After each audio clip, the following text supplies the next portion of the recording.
Alex Pereira has just taken aim at Magomed Ankalaev after shutting down talk of a rematch, and the MMA world is going crazy. Following the explosive showdown at UFC 320, Pereira once again reminded everyone why he's one of the most dangerous fighters on the planet. First off, let's talk about the injury right away. Magomed Ankalaev did have a rib injury. This is not a lie. This is not an excuse. I know this because prior to the fight, I saw video of him getting injections into his rib to try to help him get to the fight. He was able to hit pads and do cardio essentially for a month and a half before the fight. With that being said, I don't know if the result changes if he was healthy because of the way Pereira fought him. I know some people that are very close to Magomed Ankalaev that said for him not to fight. He wanted to fight. He wanted to go out there and beat Pereira again because he understood how important it was to have a victory over Alex, and two, over him would have been even a stronger statement as to why he is who he is. But he was not at 100%, but I don't know if he was at 120% if he would have beaten Pereira on that night. That's awesome. Last one from me. I don't know if you're aware of this yet, but middleweight champion Khamzat Chimaev has called you out and said that congratulations, but now you guys need to finish your business. Are you aware of what business that is, and are you interested in him moving up to fight you at this stage? Obrigado pelos parabéns, mas eu quero uma super luta, igual eu falei, pô, quero lutar no peso pesado. Então, só agradeço só pelos parabéns. Thanks for congratulating me, but all I want is a super fight. I want to fight at heavyweight, but all I can say is thank you.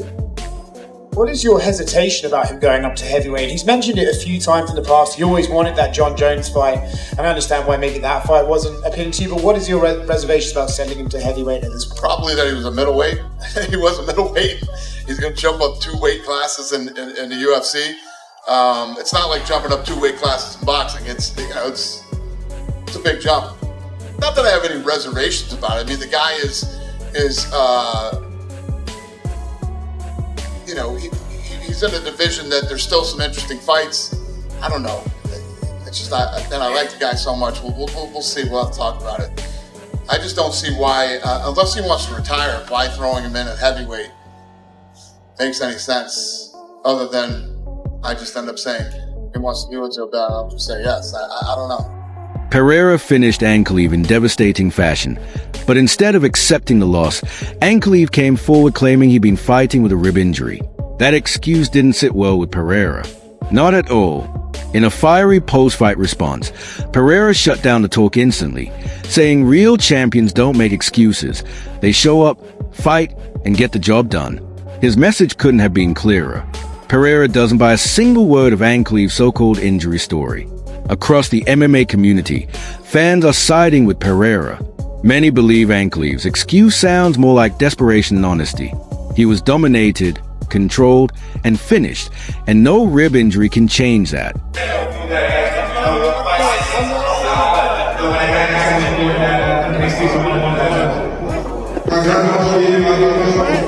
Essa é a melhor aposta. Não, queria super luta. Now I want a super fight. Oh, super fight at heavyweight. I think I'm one. Wow, Derek Lewis? It's Aspinall, man. Oh, this is Casa Branca, Jon Jones. Jon Jones. At the White House, Jon Jones. That's okay. a super fight. All right, so he's... Oi! Oh! Take your time. Yep, find your shots. Find your shots. Damn! That's all he had to do, guys. That's all he had to do the first time they fought. Alex Pereira to give him an opportunity to actually get into the fight. Ta-da! Ta-da! Ta-da! Fraud checked? Oh, come on, boys. Stop with the fraud check. He finished it too early for my parlay. Sorry. That was probably the shortest Tatarain. No, I think GSP. I think Matt Serra was. Chama's back, boys. Chama's back. I'm not gonna lie to you guys.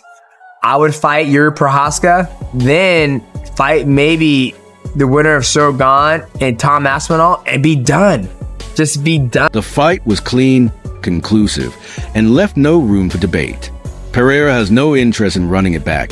He's already made it clear that his focus is moving forward, possibly toward the heavyweight division, where giants like Tom Aspinall and Jon Jones are waiting. That's where the real test lies. Meanwhile, Ankalaev's reputation has taken a serious blow.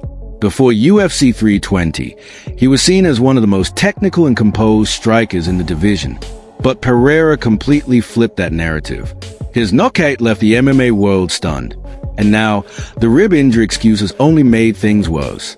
Many fans see it as a desperate attempt to protect his image after one of the toughest defeats of his career.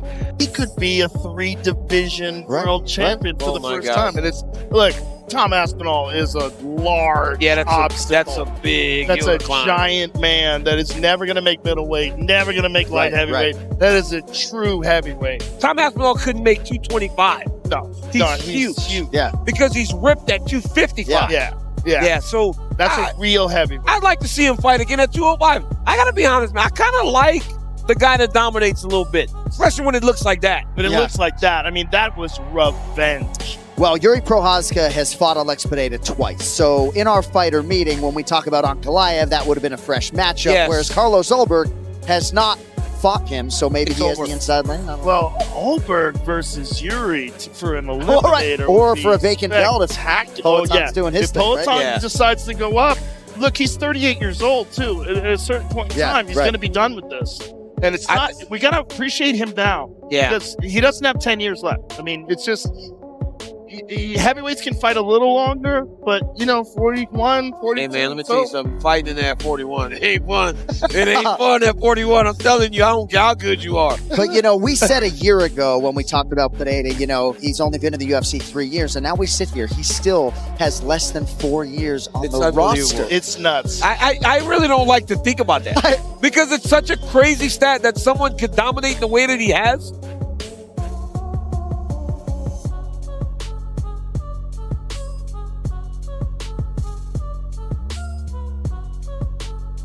Alex Pereira walks down and viciously TKOs Magomed Ankalaev in their rematch in the main event of UFC 320. He didn't just finish him in round 1, he finished him in 1 minute. Absolutely amazing performance from Alex Pereira. Sham, I'm so happy we get to live in this timeline where Alex Pereira rids us of that goblin giant gnome. I don't know how to express how happy I am to be wrong. I watched Ankalaev get the win over Alex Pereira in the first fight. And now I've seen this, and I've never been happier to be incorrect on a prediction. Alex Pereira made it look easy. And when I tell you, he walked down Ankalaev, and Ankalaev looked like he'd seen a ghost from the opening bell, and he was thinking, this isn't the Alex Pereira from the first time we fought. This isn't the Alex Pereira backing up on the back foot, looking to tap away at low kicks and chip away at me. Alex Pereira genuinely looked like he was twice as big as Ankalaev, as Ankalaev backed up and cowered away from every exchange. Alex Pereira. I want to talk about the overall performance. I'm just so happy that humanity has prevailed against these goblins, and we don't have to hear about this Dagestani fan base anymore. They're done. Easy victory. He's emoting on him. Look how right the belt looks back around Alex Pereira's waist. Joe Rogan even weighed in on the situation, saying that excuses have no place at this level. Fighters know exactly what's at stake when they step into the octagon, and once that cage door shuts, it's all about performance, not explanations. Rogan praised Pereira's composure, pointing out that while most fighters would chase a rematch for revenge or a bigger payday, Pereira simply doesn't need to. That, Rogan said, is what sets Alex Pereira apart. His warrior mindset, his not dwelling on the past, his focus on new challenges. Pereira is already talking about a move to heavyweight, a potential clash with Jon Jones, and a chance to cement his legacy as one of the greatest multi-division champions the sport has ever seen. The MMA community is split. Some believe Ankalaev deserved another shot to prove it wasn't a fluke, while others argue Pereira's dominance was too decisive to warrant a rematch. I tweeted this, and it went off. It went off on Twitter. I tweeted this, and it's got how many likes? Let me check real quick. It's got 6.3k likes. I've just tweeted it recently. 6.3k likes. Haven't even updated it since I started recording the video. Probably closer to 7 now. Tom Aspinall must fulfill his side of the deal and finish Cyril Gane at UFC 321. And once he does, fingers crossed, or I'll cry. Or I'll cry. Even if he doesn't and Cyril Gane's there, who cares? But this would make it massive compared to Cyril. No, Aspinall Pereira, this is the build-up. This is the picture coming to life. The prophecy has been fulfilled. And once he does, fingers crossed, we need Tom Aspinall versus Alex Pereira for the undisputed heavyweight world championship live on pay-per-view at the White House in June 2026. Pereira gets a chance at 3 belts. Never done before. I know Dana's out here yapping about that he doesn't want it to happen. He needs to get his fat bald head out of the fucking... Go promote boxing again. We don't need you. UFC fan page edits getting me more hyped than anything the UFC puts out there in terms of promotion. We don't need you, you bald fuck. Get lost about he doesn't want to see Alex at heavyweight. Shut up. This is the biggest fight of the era. You need a White House main event, and this is it. Be there for the fight of the era. If Aspinall gets past Gane, especially, Alex Pereira versus Tom Aspinall is the matchup to make. And then we're talking. And now we're talking. That is the fight of the era. And I really badly want to see it. And I'm looking forward to it if it does happen. Tom, no pressure, buddy. It's all on you again. But you know what? We know Tom thrives under pressure, so I like it. I like that it's all on the line. I like that there's some super fight on the line that he didn't get with Jon Jones running away. And you know what I'm going to say as well? Untimely, because of what's just happened to him, Alex Pereira calls for a minute of silence for Arthur Jones, rest in peace, but this is about Jon Jones. Alex Pereira is the light heavyweight GOAT of the UFC. I'm saying it as it is. I know there's DC that exists. One thing's for sure, Alex Pereira has cemented his place as one of the most feared fighters in the UFC today. And if Ankalaev truly wants redemption, he's going to have to earn it the hard way by climbing back up the ranks. Because Pereira isn't giving out shortcuts. The champion has spoken, and his message couldn't be clearer. No rematch, no excuses. Move on. Now, all eyes on what comes next for Pereira. Will he stay to defend his title once more, or take his monstrous power up to heavyweight in search of another belt? What's certain is that after this dominant performance, and after shutting down Ankalaev's excuses, Pereira's stock has never been higher. He's not just a fighter, he's a finisher, a statement maker, and one of the most dangerous athletes in the sport. And if Ankalaev thought he could talk his way into a rematch, well, Pereira just slammed that door shut for good.